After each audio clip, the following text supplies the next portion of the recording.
అధ్యాయం ప్రసంగి 7వ అధ్యాయం 8వ వచనాన్ని దయచేసి చదువుదాం. ప్రసంగి గ్రంథం 7వ అధ్యాయం 8వ వచనం ఎవరైనా దగ్గరగా చదువుతారా? కార్య ఆరంభము కంటే దేవునికే మహిమ కలుగును గాక. ఈరోజు ఈ రాత్రి దేవుడు మనతో మాట్లాడాలనుకుంటున్న మాట ఏంటో తెలుసా? కార్య ఆరంభము కంటే కార్య అంతము మేలు. ఆరంభం ఏముంది? అందరు ఆరంభిస్తారు. చిన్నప్పుడు మా చిన్నతనంలో మేము చదువుకుంటున్న ఆ సమయాలలో చాలామంది టీచర్స్ మాకు చెప్తూ ఒక మాట అనేవారు. ఏమనేవారు తెలుసా? ఆంధ్రులు ఆరంభ సూరులు అనేవారు. ఏమనేవారు చెప్పండి? ఆంధ్రులు ఆరంభ సూరులు అంట. కానీ చివరి ముగింపుకు వచ్చేసరికల్లా దేవునికి మహిమ కలుగును గాక. అది ఎలా ఉంటుందో తెలియదు. ఆంధ్రులు అలాగా ఆడంబ సూర్యులు అంటే ఆడంబర సూర్యులు అంటే ఆంధ్రులు ఆడంబర కాదు, ఆరంభ సూర్యులు. ఆరంభ సూర్యులు అంటే ఆరంభంలో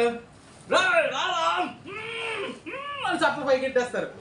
తర్వాత అంట అడగడ గట్టిగా మాట్లాడడానికి ఏదైనా అయింది అనుకో, సట్లేమయ్యాయి భుజాలు దించేసి అలా కాదండి నేను అంటున్న మాట మీకు అర్థం కాలేదండి. నీకు కొట్లాటకి కాదండి. మేము ఆంధ్రులు ఏ సూర్యులు? ఆరంభ సూర్యులు. ఏ సూర్యులురా? ఏ పనైనా కొంతమంది చూడండి, రే ఇప్పుడు ఇక్కడ నుంచి ఆ చివరి వరకు తొడవాలి అంటే వెంటనే మనలాగా ఫస్ట్ చిపినాకి ఏది కార్యమే కదా, అది తొడవుతాం. చిపినాకి ఒక ఇటు సైడ్ వెళ్ళి ఇటు ఇలా రాగానే మరి నువ్వు తుడుస్తావా? సరే నువ్వు చీపు పట్టుకుంటావా?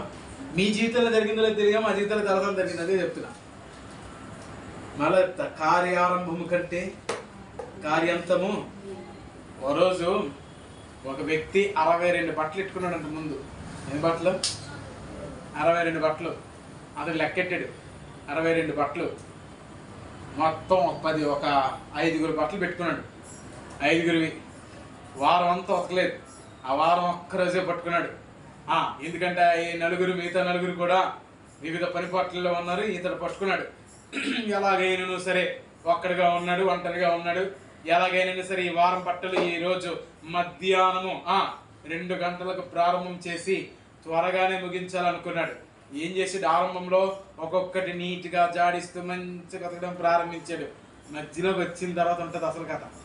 ఫస్ట్ ఎలా ఉంటుంది? ఒక్కొక్క బట్ట మంచిగా సబ్బు పెట్టి బ్రష్ పెట్టి బాగా జాడిస్తూ ఒక 10 బట్టలు ఉతకగానే ఏమైపోతుంది చెప్పండి?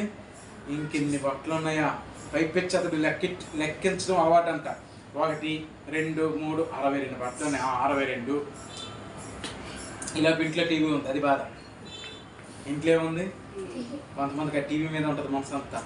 అది కూడా ఆదివారం మధ్యాహ్నం. అది ఇక చూడండి, అయ్యయ్యో ఆ బాధ వర్ణనాతీతం కదా. ఆ బాధ ఎలా అతీతం? వర్ణనాతీతం. కార్యారంభంలో హుషారుగా 62 బట్టలు ఎంతసేపులే అని పుట్టుకు జాడించడం ప్రారంభించాడు. ఒక 15-20 ఉతకగానే ఏమైంది? బాగా బాధేసింది. ఇంక ఇవన్నీ అవ్వేసరికల్లా ఇంకా సాయంత్రం అయిపోద్ది, రాత్రి అయిపోద్ది. ఇవన్నీ జాడించండి. అయినా ఓపిక తెచ్చుకుని ఉతుకుతున్నాడు. చివరికి ఏ విధము చేతనో ఆ 62 బట్టలు ఏం చేసాడైనా.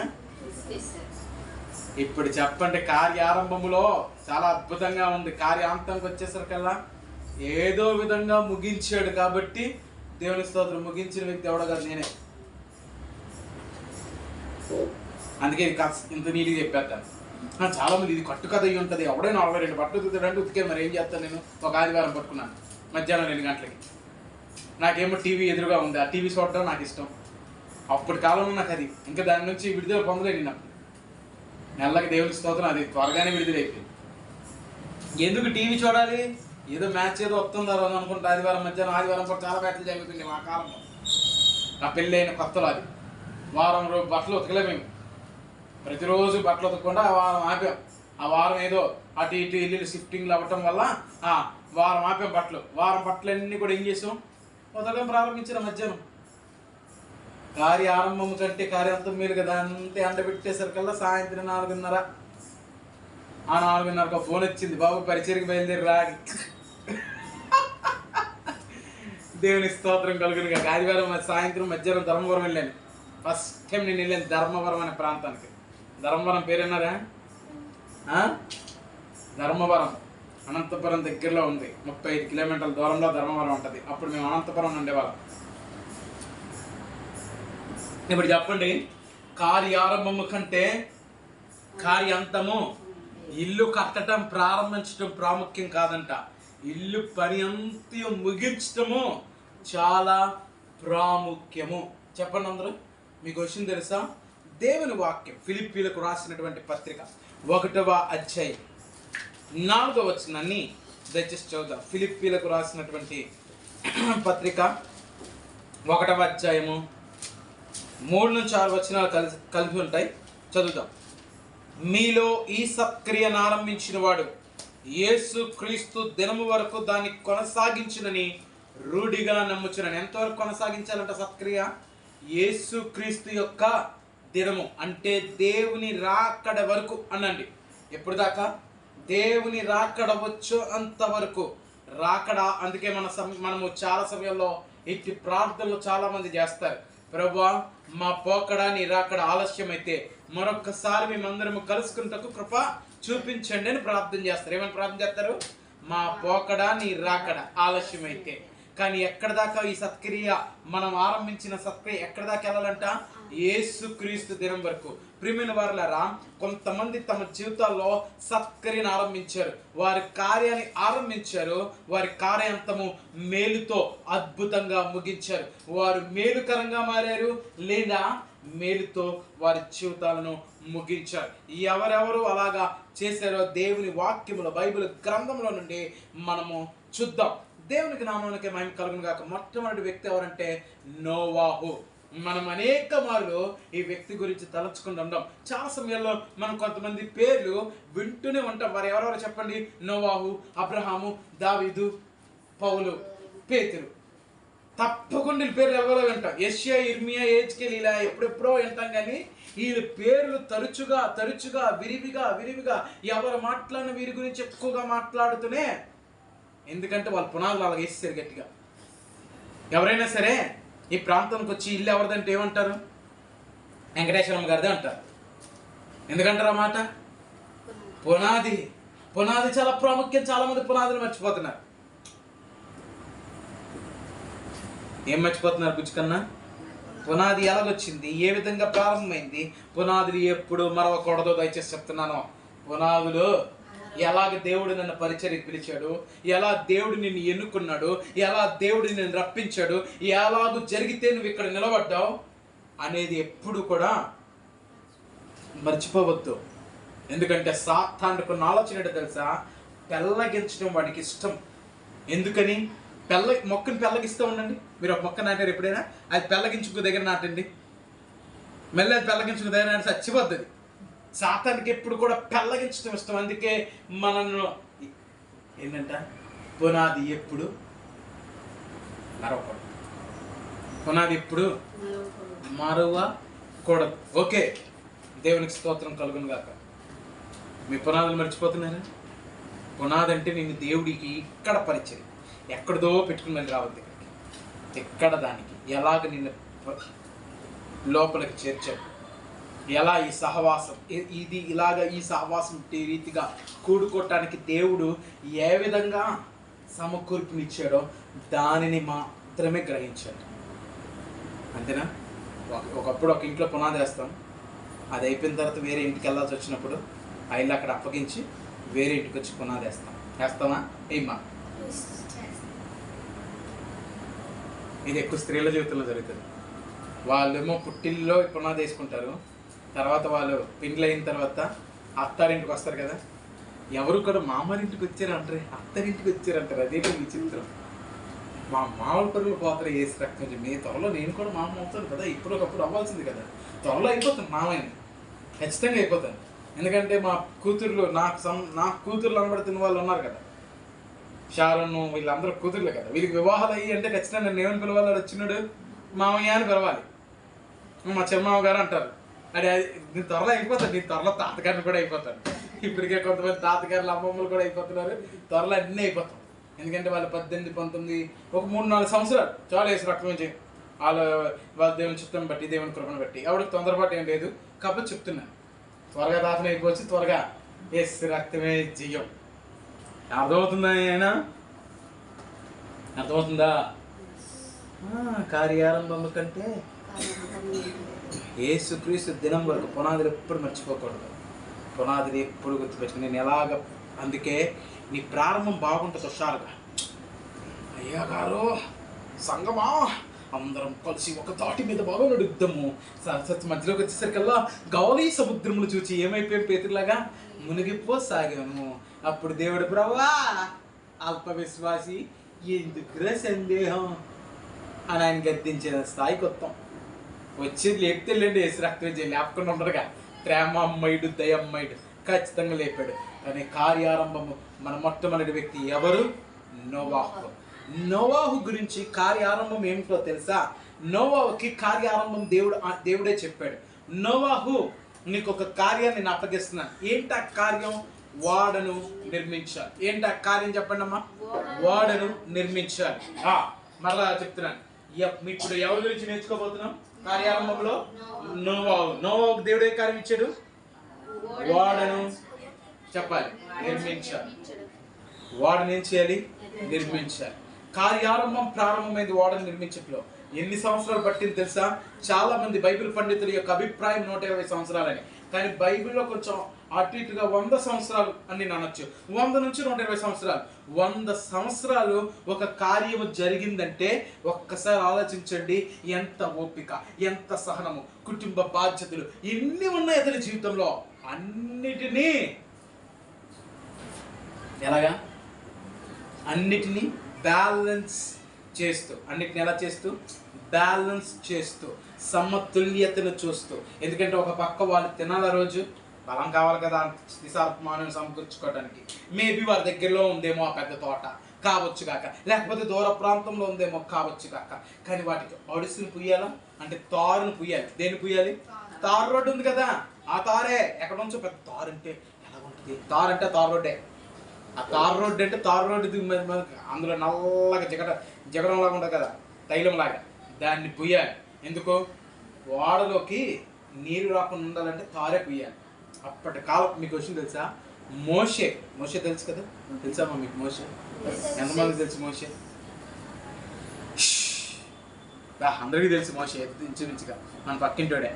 ఆమె ఒకరి పేరు మోషే, మన స్నేహితుల్లో ఒకటి పేరు మోషే, మన ఫ్రెండ్స్లో ఒకటి పేరు మోషే, మన అన్నదమ్ముల్లో ఒకటి పేరు మోషే, ఏదో ఒక విధంగా ఉంటుంది మోషే. ఈ మోషే గారి గురించి ఎప్పుడైనా ఆలోచించాలని చిన్నప్పుడు జమ్ము పెట్టిలో పెట్టి ఉన్నారు కదా. అసలు ఒక విషయం తెలుసా? ఆ పెట్టికి పూసింది ఏంటో తెలుసా? కీలు పూసి అని ఉంటుంది. కీలు అంటే తారే. స్టాండర్డ్ కంపెనీ వాళ్ళు ఏం చేశారు?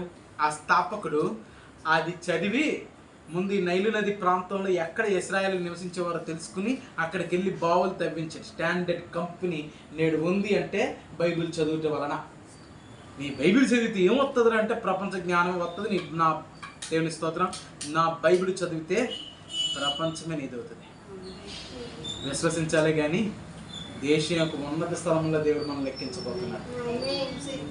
మంచిది. ఇటు వినండి అందరూ జాగ్రత్తగా. కార్యారంభం ఏంటి? కార్యం ఏమిటి? నువ్వు ఒక వాడను నిర్మించాలి. వాడను నిర్మించేటప్పుడు వాడను నిర్మించాయి అని చెప్పలే దేవుడు. దానికి కొలతలను ఇచ్చాడు. దానికి ఏమిచ్చాడు? అమ్మ ఆ కొలత ప్రకారమే అతను చెయ్యాలి. కొలత తేడా రాకూడదు. మళ్ళీ 1 ఇంచు అటు వెళ్ళకూడదు, 1 ఇంచు. ఎప్పుడైనా సరే మేస్త్రీలు కదా కట్టేది ఎవరు? మేస్త్రీలు. మేస్త్రి పనితీరు బాగుందా లేదా? దైవజనుడు ఒక ఆయన ఉండేవారు, తండ్రి గారు.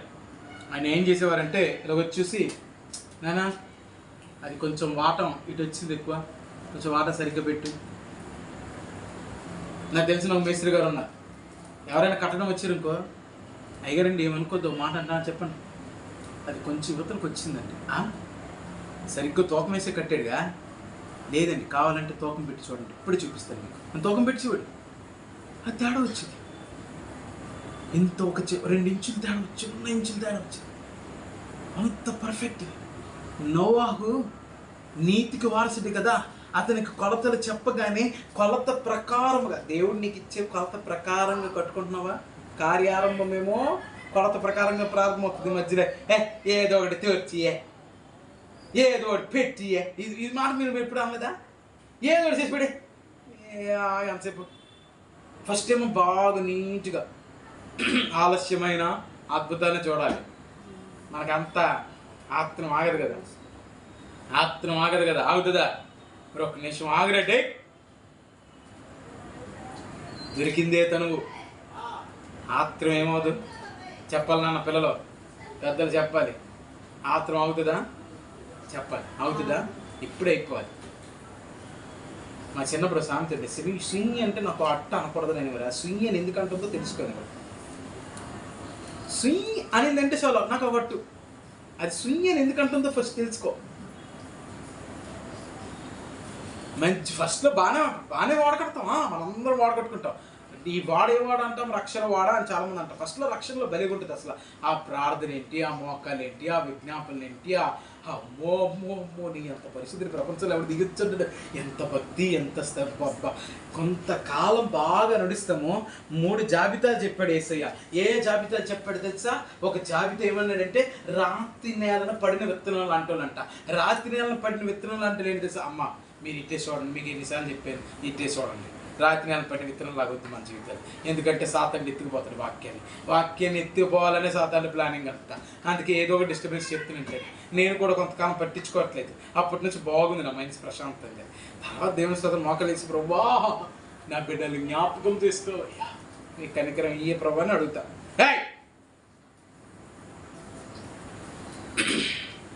ఏంటది? ఇది చూడు, తిన్నగా కూర్చోడు.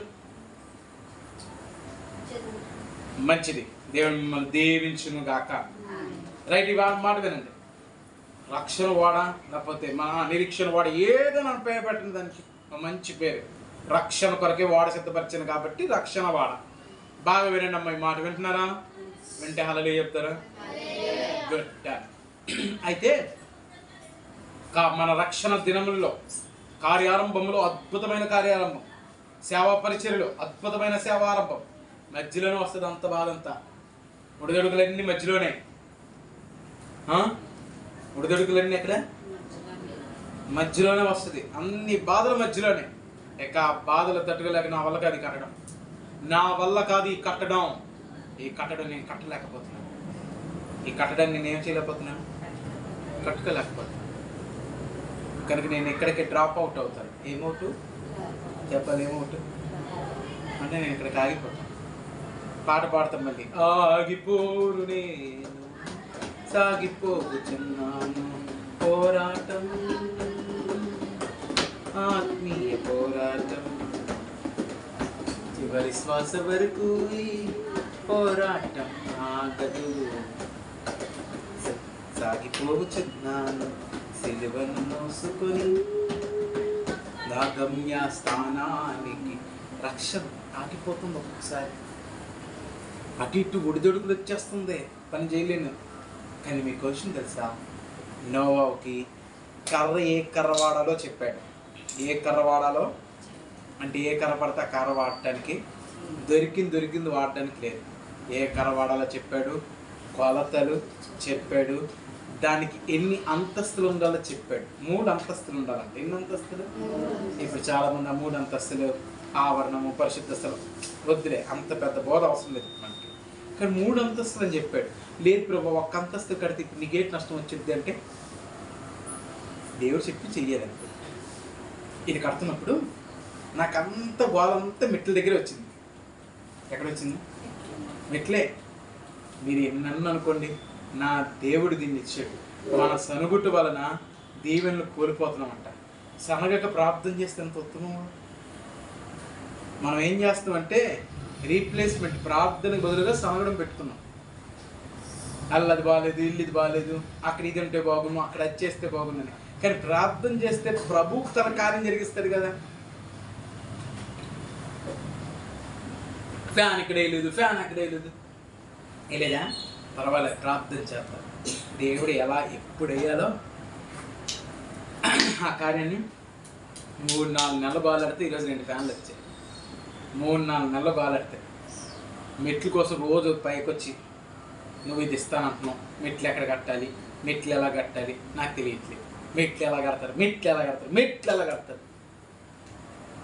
దేవుడు ఒకరోజు చూపించాడు, ఇలా వస్తుంది మెట్టే, అలా వస్తుందా అని నాకు. కానీ దేవుడు అలాగే చేశాడు. కార్యారంభము కంటే కట్టేది ఆయన కదా. అంతస్తులుగా కట్టాలి అంటే అంతస్తులుగానే కట్టాలి, ఎలా చెప్తే అలా చేయాలంతే. ఆమేన్. ఎలా చెప్తే అలాగ ప్రార్థించాలి కూడా, అలాగ ప్రయాసపడాలి కూడా. నేను స్వర్ణమ్మ గారితో ఒక మాట అంటున్నాను ఒక్కొక్కసారి, అమ్మ నేను తప్పు చేశాను. ఏంటి తప్పు చేసి ఎప్పుడు చెప్పను. ఆయన చెప్పితే దాన్ని వద్దులే ప్రభు నేను వెనక్కేసి ఉంటాను. అందుకే మేబీ అది నా తప్పు. నా మైండ్లో అది రన్ అవుతుంది. ఏం రన్ అవుతుంది నా మైండ్లో? దేవుడు చెప్పినట్లుగా కొన్నిసార్లు చేస్తే బాగుండేమో. అక్కడ నేను పరిస్థితులను చూసి పేతురు వలె మునిగిపోయి సాగాను. నన్ను దేవుడు అనేకసార్లు గద్దించుంటాడు, అల్ప విశ్వాసం ఎందుకురా సందేహపడతావు, నేనున్నాను నీకు అని. కానీ నేను వినలేదేమో, అదే నేను చేసిన అతి పెద్ద తప్పు అని అంటాను. కానీ కృపగల దేవుడు కనికరం కోపించుచునే కొట్టాల్సిన రీతిలో ఫుల్గా కొట్టాడు. ఎంతగా నిలిపేయాలనుకున్నాడు అంతగా నిలిపేశాడు. నేను చెప్తున్నాను, 60 రోజులు ఏడ్చాను. మీకు తెలుసో తెలీదు, 60 రోజులు ఏడ్చాను ఏకదాటిగా. ఏడుస్తూనే ఉన్నాను, తల కొట్టుకున్నాను నేలకేసి. దేవునికి స్తోత్రం. అంత బాధ పెట్టాడు. కానీ కోపించుచునే వాత్సల్యత చూపే దేవుడు కదా. దేవునికి మహిమ కలుగును గాక. కనికరపూర్ణుడు. కార్యారంభము కంటే కార్యాంతము మేలు. కానీ కట్టిన అన్ని విషయాల్లో దేవుడు ఎక్కడ సిగ్గుపరచలేదు. ఘనంగానే దీని ప్రారంభోత్సవాన్ని దేవుడు ఘనంగా చేసుకున్నాడు. దేవునికి మహిమ కలుగును గాక. ఎక్కడ భోజనాల్లో కొదువు రానివ్వలేదు, ఎక్కడ ఏది కూడా రానివ్వలేదు. నిజంగా 50,000 పెట్టి 100 మంది భోజనాల్లో కష్టం. కానీ మనం మహా అయితే 10,000 పెట్టి 70, 80 మంది, 90 మంది భోజనం చేయడానికి దేవుడు కృపను అనుగ్రహించగలిగాడు. దేవునికి మహిమ కలుగును గాక. ఆశ్చర్యం ఒక్కొక్క కార్యం చూస్తుంటే, అద్భుతం ఒక్కొక్క కార్యం. దేవుడే సమస్తమును చేసింది దేవుడే. కార్యారంభము కంటే కార్యాంతము. పరిచయ విషయంలోనైనా, సేవ విషయంలోనైనా, కుటుంబ విషయంలోనైనా, ఏ విషయంలోనైనా కార్యారంభం బాగానే ఉంటుంది. కార్యాంతం మేలుగా మార్చబడును గాక. కట్టుకున్నాడా తన జీవితంలో వాడను? చూడండి ఒకసారి, బైబిల్ చదవండి ఒకసారి. ఆదికాండం 6వ అధ్యాయం. ఆదికాండము 6వ అధ్యాయం 22వ వచనం. నోవాహు అట్లు చేసెను, దేవుడు అతనికి ఆజ్ఞాపించిన ప్రకారం యావత్తు చేసెను. దేవునికి మహిమ కలుగును గాక. కార్యారంభం కంటే కార్యంతం మేలు. ఎందుకు మేలైందో తెలుసా? అతడు దేవుడు చెప్పినట్లుగా చేశాడు. జల ప్రళయం అనేటువంటి భయంకరమైనటువంటి ప్రమాదం, భయంకరమైనటువంటి కీడులో నుండి అతడును, అతని కుమారులను, అతని కోడండ్రులను, అతని భార్యయు ఆ జల ప్రళయం బాగానండి నుండి రక్షించబడి ఈ ఓడలోనికి ప్రవేశించారు. సురక్షితంగా ఉన్నారు. ఆ సంవత్సర కాలం పాటు చక్కగా భోజనం చేశారు. కొరత కొదువు లేకుండా ఉన్నారు. ప్రతి జంతు వీరి మాట విన్నాయి. దేవునికి మహిమ కలుగును గాక. నీ కార్యారంభం ఎలాగుందో కానీ కార్యాంతం మాత్రం మేలుగా ఉండాలి.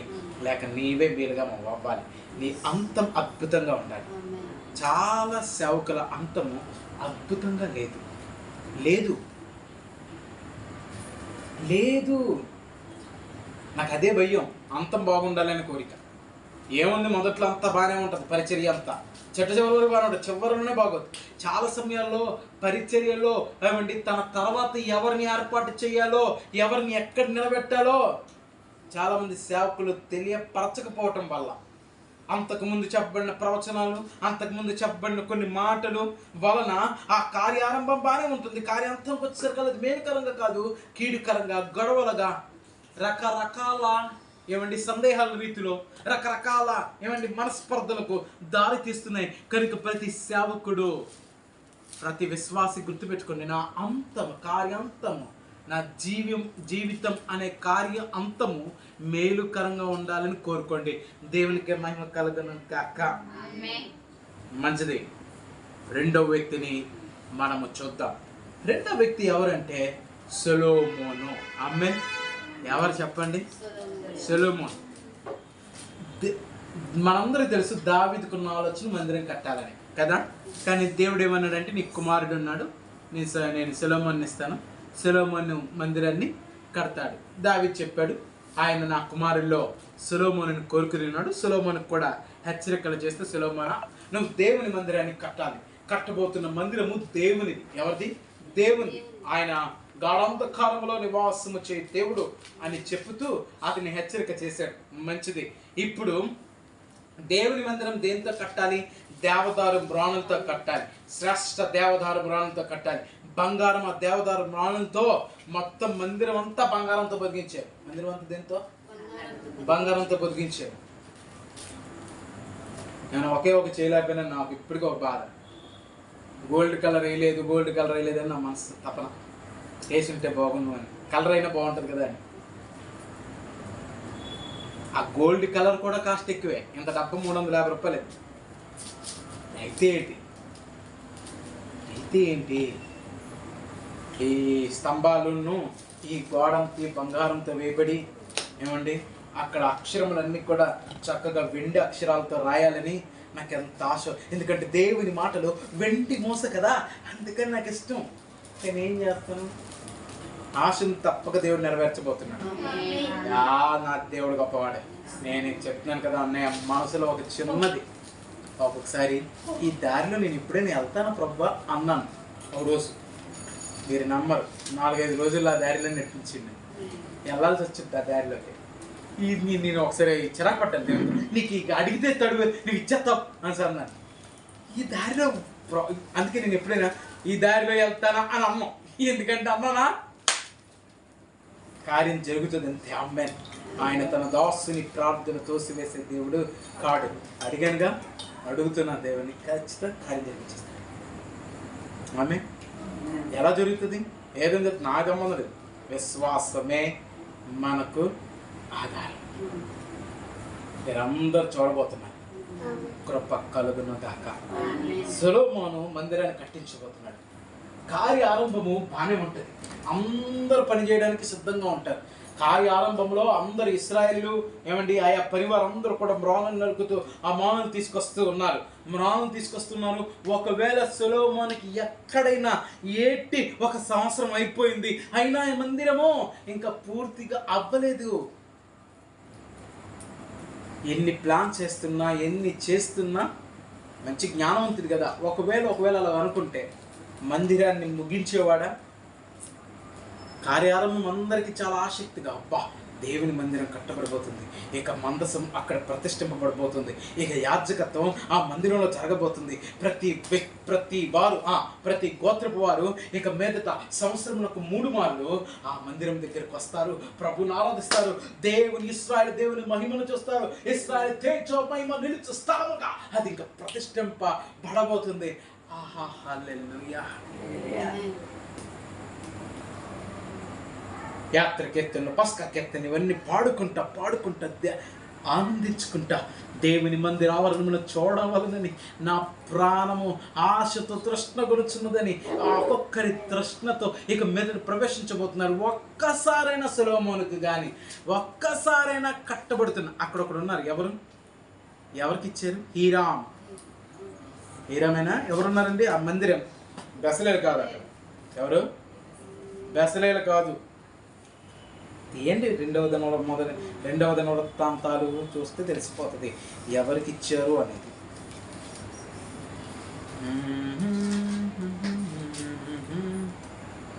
ఎవరికి?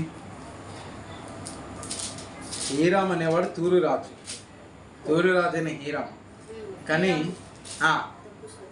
సొలొమోను ఇంకొకరు అంటారు. రైట్, మంచిది. సొలొమోను ఎక్కడ కూడా ప్లాన్ చేసేటప్పుడు కానీ దేవుడికి మహిమ కలుగును గాక, ఎక్కడా కూడా విసిగి చెందాడా? చెందలేదు. ఎక్కడే విసుగు చెందాడా? మందిరం కట్టడానికి ఎన్ని సంవత్సరాలు పట్టింది తెలుసా? 7 సంవత్సరాలు. ఎన్ని? ఎంత గొప్ప మందిరం ఆలోచించాలి. ప్రతిరోజు చెక్క కొట్టాలి, చెక్కలు నిలబెట్టాలి, గదులు కట్టాలి, చాలా చేయాలి. ఇవన్నీ చేసేటప్పటికి ఎంత ప్రయాస అయిపోతుంటుంది ఏమండి? ఎంత ప్రయాస అసలు ఆలోచించారా? 2వ రాజులు రాసిన అమ్మా శిల్పకారుడైనా ఓకే రైట్, మంచి దేవునికి స్తోత్రం. ముందుకు వెళ్దాం. 1 రాజుల గ్రంథం 6వ అధ్యాయం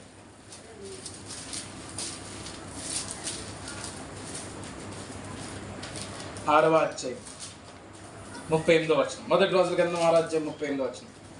11వ సంవత్సరము బూలు అనే 8వ మాసమున దాని ఏర్పాటు చొప్పున దాని ఉపభాగములన్నిటితోనూ మందిరము సమాప్త మాయను. మందిరం ఏమైపోయింది? కట్టాడు పూర్తిగా. కార్యారంభం బాగానే ఉంటుంది, కానీ కార్యాంతము మేలుకరంగా ఉండాలి. దేవునికి మహిమకరం గాక. సొలొమోను కట్టాడు మందిరం. సొలొమోను కట్టిన మందిరము ప్రార్థన చేశారు కదా. ప్రార్థన చేయడం ద్వారా దేవుడు వాగ్దానం చేశాడు మందిరం గురించి. దేవుడు ఏమని వాగ్దానం చేశాడు? 2వ దినవృత్తాంతాల గ్రంథం 7వ అధ్యాయము మనము చూసినట్లయితే 12వ వచనం నుంచి ఏమండి ఆ వచనాలన్నీ చదివితే, అప్పుడు యెహోవా రాత్రి అందు సొలొమోనుకు ప్రత్యక్షం ఇలాగ సెలవిచ్చాను, నేను నీ విన్నపమును అంగీకరించి స్థలమును నాకు బలులు అర్పించు మందిరముగా కోరుకొంటిని. వాన కురియకుని ఆకాశమును మూసివేసినప్పుడే గాని దేశమును నాశనము చేయుటకు మిడతలకు సెలవిచ్చినప్పుడే గాని నా జనుల మీదకి తెగులు రప్పించినప్పుడే గాని నా పేరు పెట్టబడిన నా జనులు తాము తగ్గించుకుని ప్రార్థన చేసి నన్ను వెతికి చెడు మార్గములను విడిచినెల్లా ఆకాశము నుండి నేను వారి ప్రార్థనను విని వారి పాపమును క్షమించి వారి దేశమును స్వస్థపరచుదును. ఈ స్థలమందు చేయబడు ప్రార్థన మీద నా కనుదృష్టి నిలుచును, నా చెవులు దాన్ని ఆలకించును. నా పేరు ఈ మందిరమునకు నిత్యము ఉండినట్లుగా నేను దాన్ని కోరుకుని పరిశుద్ధ పరిస్థితిని నా దృష్టియు నా మనసును నిత్యము దాని మీద నుండును అని వాగ్దానం చేశాడు. ఇప్పుడు మేలుకరంగా మార్చబడిందా? ఒకవేళ మధ్యలోనే మందిరం కట్టడం ఆపేశారు అనుకుందాం. దేవుడు చుట్టుపక్కల నెమ్మది కలుగ చేశాడు. చుట్టుపక్కల ఏం చేశాడు? నెమ్మది కలుగ చేశాడు. ఏ ఆటంకం లేకుండా చేశాడు. కానీ మనిషికి ఇంట్రెస్ట్ లేదనుకోండి, ఏం చేస్తాడు? మనిషికి ఆసక్తి లేదనుకో,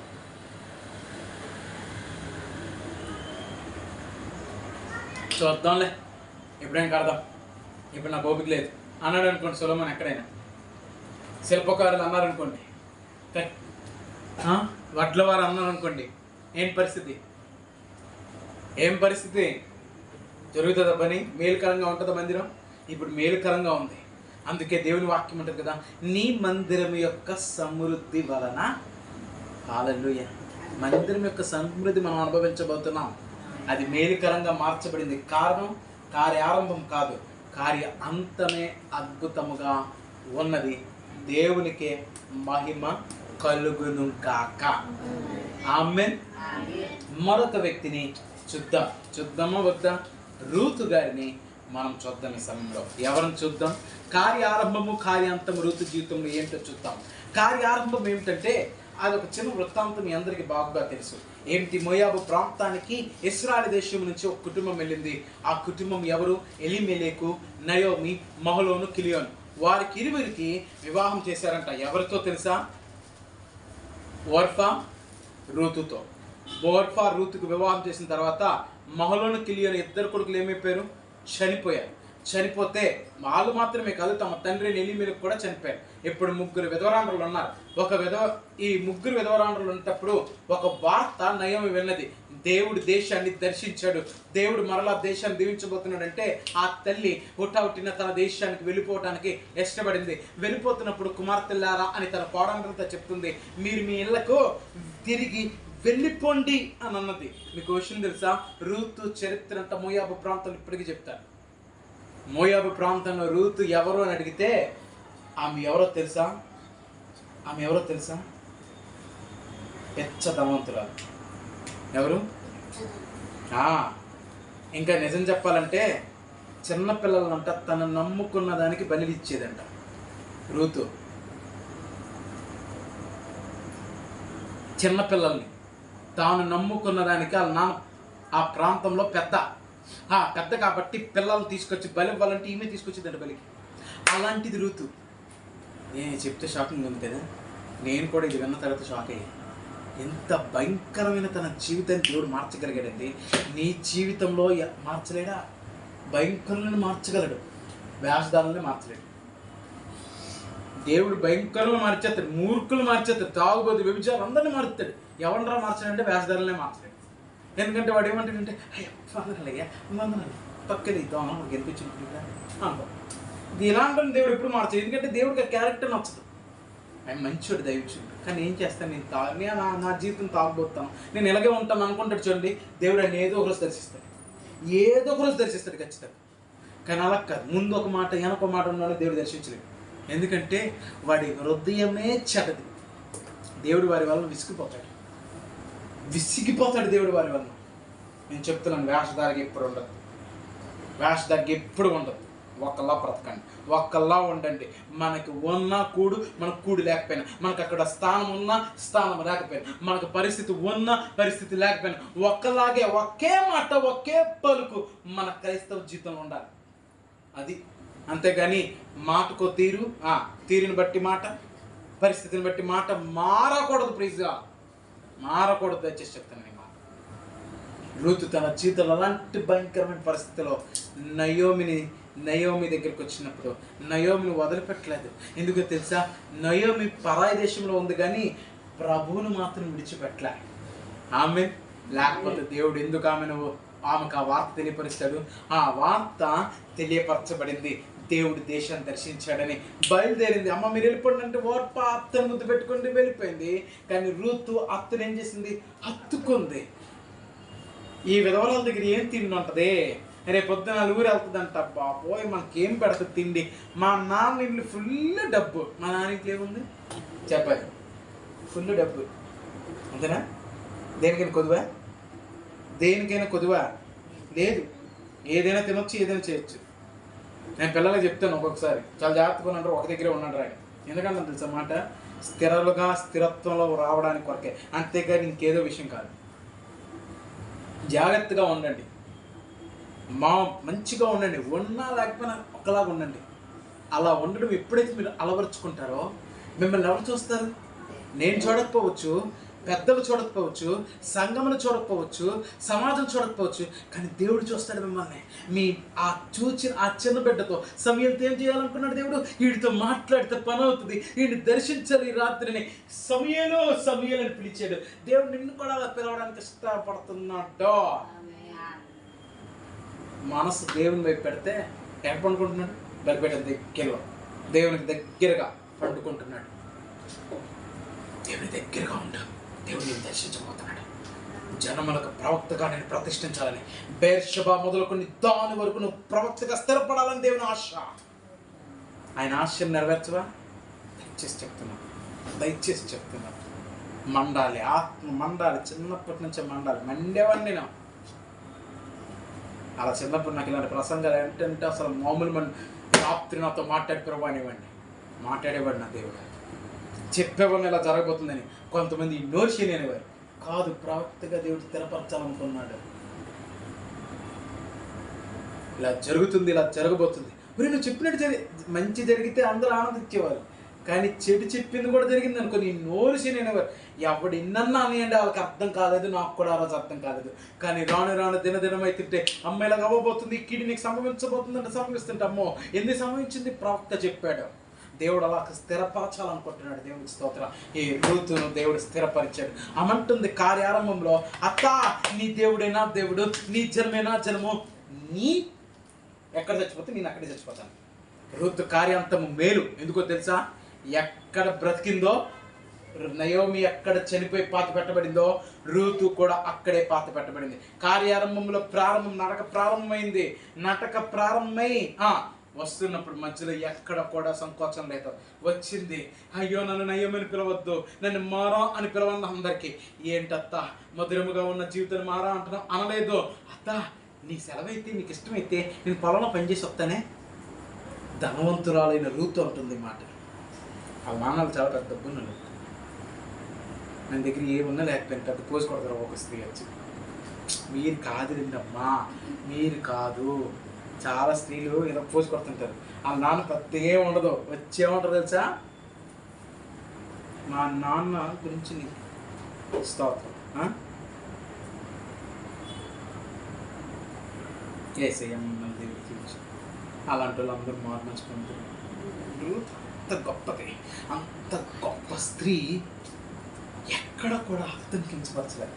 నీకు సెలవు అయితే నీకు ఇష్టమైతే వెళ్తాను, నీకు సెలవు అయితే నీకు ఇష్టమైతే నేను వెళ్తాను అంతా అనింది. అయిపోయింది. మధ్యలో ఎక్కడ కూడా తిరిగి మోయాబు వెళ్ళిపోతాను అనలేదు. ఈ ప్రాంతపు అబ్బాయిని బోయజ్ని వివాహం చేసుకుంది.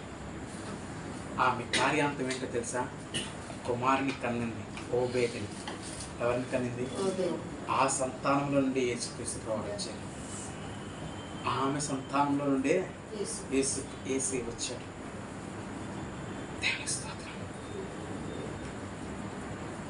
ఆమె జీవితం కార్యంతో ఎంత వేడిగా ఉందో. అలా అంటారు కదా, చూడండి రూతు గ్రంథంలో ఎంత అద్భుతంగా చెప్తారు. చూడండి రూతు గ్రంథం తీయండి, రూతు 4వ అధ్యాయం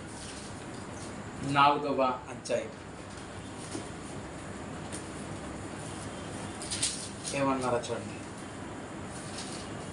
కాబట్టి బోయాజు రూతును పెళ్లి చేసుకుని ఆమె యొద్దకు పోయినప్పుడు యెహోవా ఆమె గర్భవతి ఎగినట్లు అనుగ్రహించను కనుక ఆమె కుమారుని కనెను. అప్పుడు స్త్రీలు, ఈ దినము నీకు బంధువుడు లేకుండా చేయని యెహోవా స్తుతినందుగాక, ఆయన నామం ఇశ్రాయేలులో ప్రకటింపబడును గాక. నిన్ను ప్రేమించి 7 కుమారుల కంటే నీకెక్కువగానున్న నీ కోడలు ఇతన్ని. ఎంత మేలు కార్యంతల్లా, ఎంత మేలు. కుమారుని ఏమంటున్నారు? 7 కుమారులు ఉన్న ఎంత ఆనందం ఉండదమ్మా. ఈ ఒక్కడి వల్ల ఆనందం, ఓబేదు వలన ఆనందం. హల్లెలూయా. ఇతడు నీ ప్రాణమును ఓదార్చి ముసలితనమున నీకు పోషకుడగని నయముతో ప్రవచనం విడుదల చేసి ఏమన్నారు? నీకు పోషకుడు ఎవడు? ఓబేదు. నీకు పోషకుడు అవుతాడు ఎవడు? ఓబేదు. నీ ముసలితనం వస్తుంది కదా నయమి, అప్పుడు నీకు పోషకుడు అవుతాడు. నేను పోషిస్తాడు. ఇక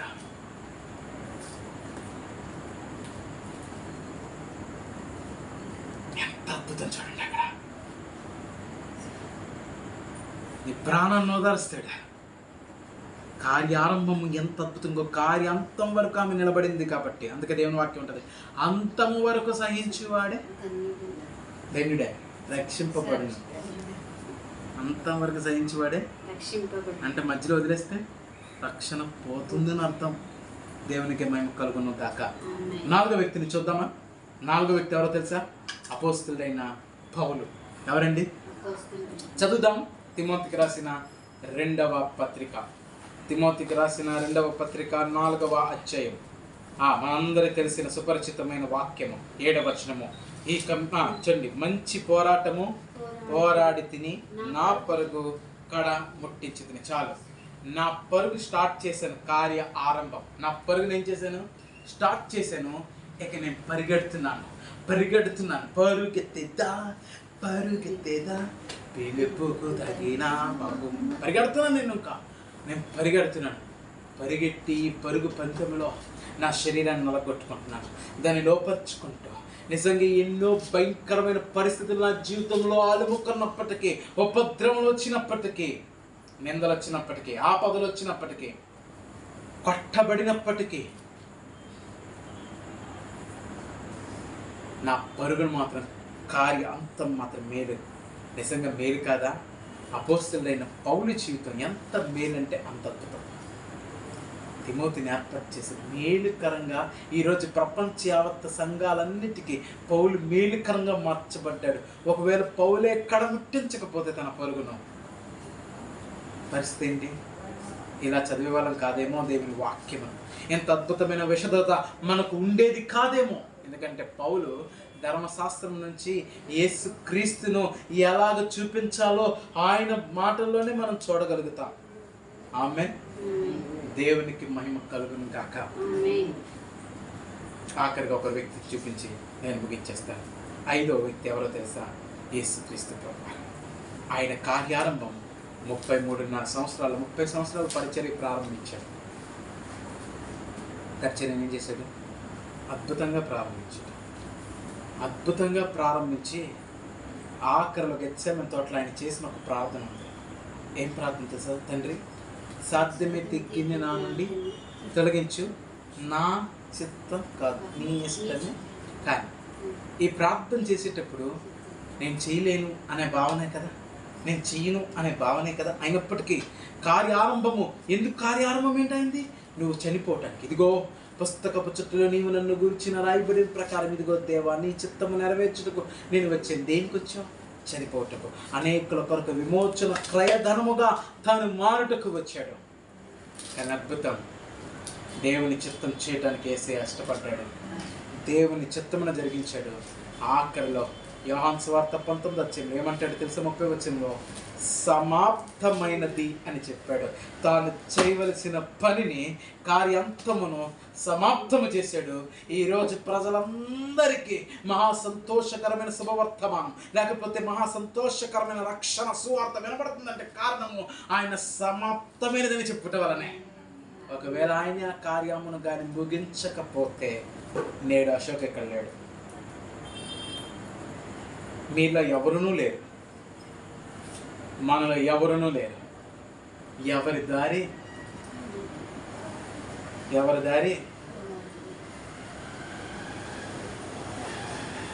ఈరోజు ఆయన చీటిని బట్టి ఒక రక్తంలో ఒక తండ్రి పిల్లలముగా మనందరం ఒక కుటుంబముగా పిలువబడుతున్నాం, పరిగెంపబడుతున్నాం.